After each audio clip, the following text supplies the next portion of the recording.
hörmetli qarindoshlar, Sharq Turkiston Surgundi hukumati televiziyasining xabarlar programmasida ko'rishinglarni qizg'in qarshi olamiz. Xitoyning Yaponiyada turishliq vakili Kong Shanyu payshanba kuni Patarda o'tkazilmoqchi bo'lgan Beijing qishliq olimpik tantarbiya musobaqasining baxtga qarshi siyosiy qurol sifatida ishlatilganligidan vaysab, Yaponiyaning Xitoyni qo'llashini talab qildi. Shuning bilan bir vaqtda Tokioning Tayvan masalasiga aralashmasligini ogohlantirishni unutib qolmadi. Kongning so'zi Yaponiya bosh ministri Fumio Kishidaning Erkin Demokratlar partiyasining a'zolari 2-oydagi Beijing tanarkat musobaqasini diplomatik boykot qilishga chaqirgan mezgilda ilib berildi. Sharq Turkiston Surgundi hukumati o'zining Twitter hisobida buningga inkos qaytirib, biz Yaponiyaning Beijing 2022-yildagi irqiy qirg'inchilik musobaqasini boykot qilishi, Xitoyning Sharq Turkistondagi Uyg'ur va boshqa turkiy millatlar ustidan yurgizayotgan irqiy qirg'inchilikni e'tirof qilishi va Xalqaro jinoiy ishlar sudidagi Xitoy amaldorlariga qartilgan da'voimizni qo'llash orqali erkinlik, tinchlik va adolat bilan bir safda turishni talab qilamiz dedi.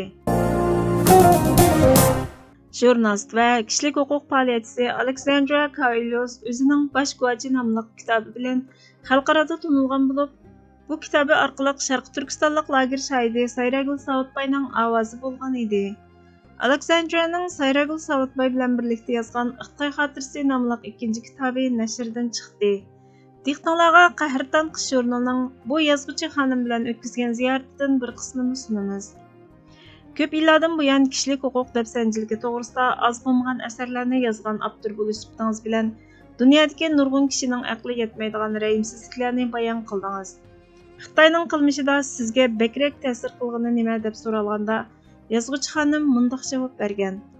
Sharq Turkistonda yuz berayotgan ishlar azaldan ko'rilib boqmagan, sistemlashgan keng ko'lamli irqiy qirg'inchilik shakli bo'lib, majburiy emgak silish, qamab qo'yish, organlarini sug'urib olish, madaniyat qirg'inchiligi qatorliq bir qancha vahshiy qilmishlardan tarkib topgan.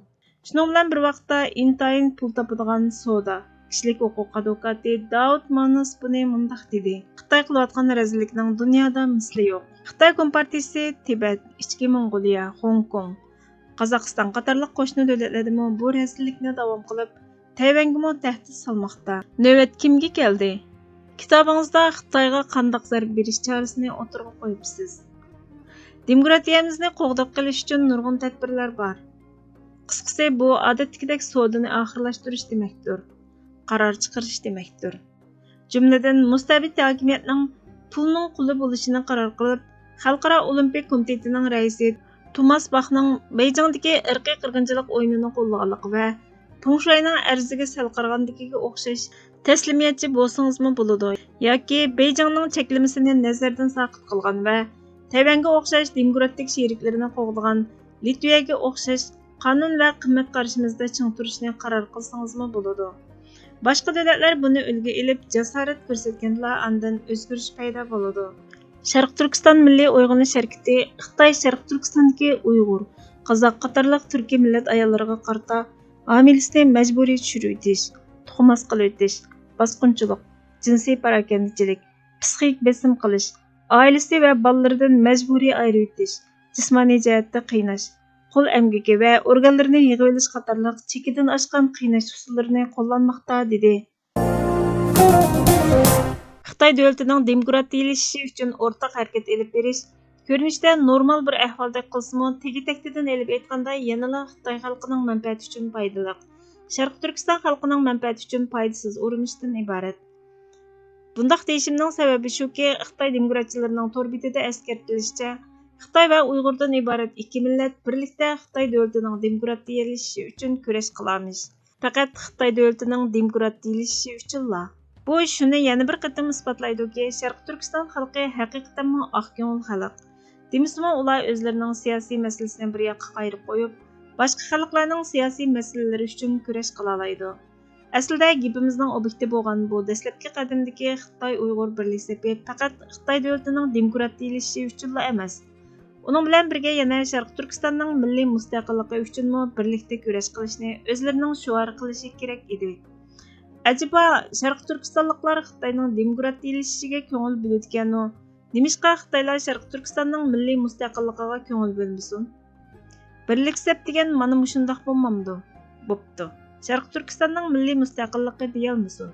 Hech bo'lmaganda Uyg'ur xalqining o'z taqdirini o'zi belgilash haqqi deyalaydi-ku. Xitoylar bilan Uyg'urlar o'zlarining siyosiy taqdiri nuqtai nazaridan qaraganda bir-biri bilan farqli ayrim-ayrim ikki xalqdir. Shundoq ekan, bu ikki xalqqa vakillik qilguvchi siyosiy tashkilotlarning maqsad o'rtaqligi yanala shu ikki xalqning o'rtaq manfaatini asos qilmasa, undaqda bu o'rtaqlikni nima degilik? Xitoy davlatining demokratiylashishi qanchalik muhim bo'lsa, bu davlat mustamlaka qilgan Sharq Turkiston davlatining asliga kelishimi shunchalik muhimdir. O'z taqdirini o'zi belgilay olmagan Uyg'ur xalqi qandoqlarcha demokratiylashsin? Bundaq qilish bir qulni xo'jangdek o'ylar deganlik bo'lmay nima? Qulning butun o'ylaydigini o'zining ozodligi, erkinligidanla iborat bo'lib, xo'jistek demokratiya va yoki kishilik huquqqa o'xshash narsalarni hozir o'ylagudek vaqti va madori yo'q.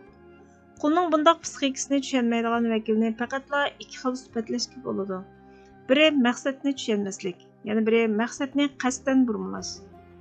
Qani o'ylab boqaylik. Bundaq o'rtaqlikda Sharq Turkiston milliy mustaqilligi va yoki Uyg'ur xalqining o'z taqdirini o'zi belgilash haqqi degan shartimizni o'ttirg'a tashlamay turib, Xitoyning demokratiyalashishini siyosiy nishonlarimizning biri qilib olsak, u chaqda Uyg'ur kuzatuvchilari bo'lsin yoki chet ellik kuzatuvchilar bo'lsin, mundaq bir aqalli yakunga erishadi. Demak, Uyg'ur xalqimi Xitoy davlatidagi millatlarning biri ekan. Xitoy bilan Uyg'urlarning siyosiy taqdiri bir ekan. Shuni esimizda ching tutishimiz kerakki, Amerika Qo'shma Shtatlari Xitoy davlatining demokratiyalashishi uchun kurash qilsa, u o'zining qimmat qarashi uchun shunday qiladi. Biz Sharq Turkistonliklarchu, bizning Xitoy davlatining demokratiyalashishi uchun kurash qilishimizga maqsad o'zimizning milliy ozodlik, erkinlikdan iborat qimmat qarashimiz uchundir. Anti-demokratcha Xitoylar e'tirof qilmagan milliy mustaqillik haqqimizni yoki o'z taqdirimizni o'zimiz belgilaydigan haqqimizni demokratcha Xitoylar tarafidan e'tirof qildirish uchundir. Bizning Xitoy davlatining demokratiyalashishi uchun kurash qilishimizga maqsad o'zimizning milliy ozodlik, erkinlikdan iborat qimmat qarashimiz uchundir. Anti-demokratcha Xitoylar e'tirof qilmagan milliy mustaqillik haqqimizni demokratcha Xitoylar tarafidan e'tirof qildirish uchundir. Bizning Xitoy demokratchilari bilan o'rtaq shuarimiz aslida mundaq bo'lishi kerak. Xitoyning demokratiyalashishi va bu davlat mustamlaka qilgan Sharq Turkiston davlati xalqining o'z taqdirini o'zi belgilash uchun birlikda kurash qilaylik. Mana bu Uyg'ur xalqi qabul qila oladigan aqalli loyiha. Ahmadjon Osmonning Xitoyning demokratiyalashishi va Sharq Turkistonning mustaqilligi nomli maqolasidan elindi. Hurmatli ko'ruvchilar, xabarlarimizni ko'rganlar uchun ko'p rahmat. Kelar qitimli programmamiz ko'rishguncha Allohga omonat bo'lgaysizlar.